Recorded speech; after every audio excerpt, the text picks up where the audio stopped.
You've been told your whole life that debt is bad, that paying cash is smart, that if you can't afford it outright, you don't deserve it. And when it comes to cars, that advice sounds especially wise.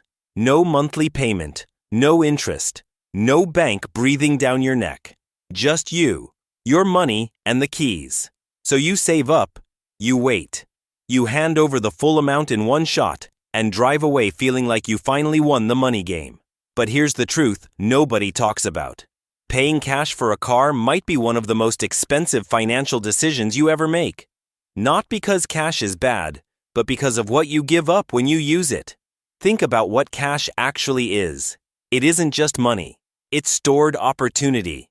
Every dollar sitting in your bank account is a dollar that could be working for you somewhere else. Growing, compounding, building something. When you drain that account to buy a depreciating asset, you don't just spend the money. You spend every future dollar that money would have become. That's the cost nobody puts on the sticker. Here's a simple example. Imagine you have $40,000 saved. You could pay cash for a car, or you could finance it at a low interest rate and keep that $40,000 invested. Over the next 5 years, the S&P 500 has historically returned an average of around 10% annually. That $40,000 left untouched could grow to over $64,000. You paid a few thousand in interest, yes, but you gained over $24,000 in investment growth. The math doesn't lie. The person who financed the car came out ahead. This is what wealthy people understand that most people don't. They don't see debt as inherently evil. They see it as a tool. The question isn't whether to use debt. The question is whether the cost of that debt is lower than the return you can get elsewhere. When it is, borrowing is the smart move. When it isn't, it's a trap. The difference is knowing which situation you're in. Warren Buffett has talked about this concept his entire career. He calls it the opportunity cost of capital. Every dollar has an alternative use. When you choose one path, you're closing the door on every other path that dollar could have taken. Most people never count those closed doors. They only count what they spent. That's why they feel like they're saving money when they're actually leaving it on the table. Now here's where it gets even more interesting. Car dealerships aren't in the business of selling cars. They're in the business of selling financing. When a dealership offers you 0% interest, or 1.9%, or even 3% on a loan, they're not doing you a favor. They've already built the cost of that financing into the car's price. But if interest rates are low, and your money is invested and earning more than that rate, you should absolutely take the loan. You're essentially being paid to finance. There's another layer too. Liquidity. Cash is freedom. When you pour $40,000 into a car, that money is gone. It's sitting in a depreciating metal box in your driveway, losing value every single day. You can't use it for an emergency. You can't deploy it if a great investment opportunity shows up. You can't access it if life throws something unexpected at you. But if you finance the car and keep your cash, it stays flexible.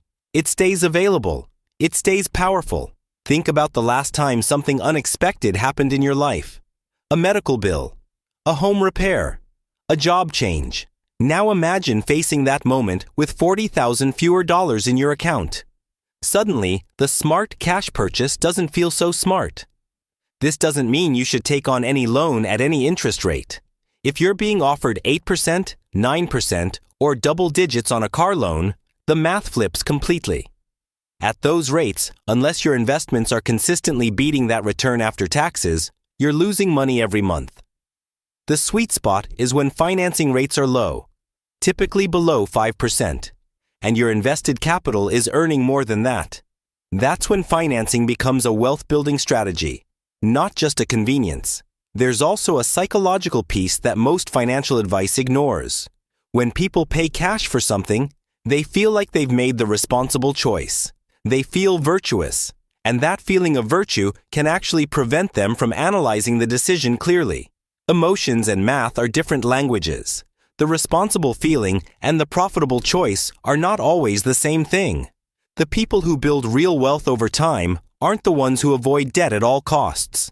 They're the ones who understand how debt works, when to use it, and when to walk away. They run the numbers. They ask what this money could be doing instead. They think in terms of net worth, not just account balance. They know the difference between good leverage and bad leverage, and they make decisions based on outcomes, not on the story they were told as a kid about what responsible adults do. So the next time you're ready to buy a car, before you hand over that check, ask yourself one question. What else could this money become? Because if the answer is more than the interest you'd pay on a loan, then paying cash isn't the smart move.